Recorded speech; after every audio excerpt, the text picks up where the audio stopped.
Porticos was engaged by I&I Power Systems to assist them in enhanced development of their IG-2000 generator for tactical and defense operations. This versatile device converts a variety of liquid fuels into electricity, but they wanted to enable the generator to also be fueled by compressed gas, such as propane. The Porticos design team created the Universal Propane Adapter Kit, or the UPAK. This involved understanding gas flow at particularly low pressure, and challenging requirements were requested such as size, portability, cost, and operation in typical field environments, as well as temperature and altitude extremes. Porticos engineers developed a UPAK that was constructed of high-strength aircraft aluminum for durability and lightweight, smaller than a hardback book, and easily portable in a backpack.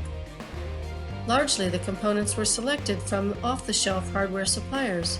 However, some custom parts, such as this valve body, was specifically designed for low pressure and low temperature extremes.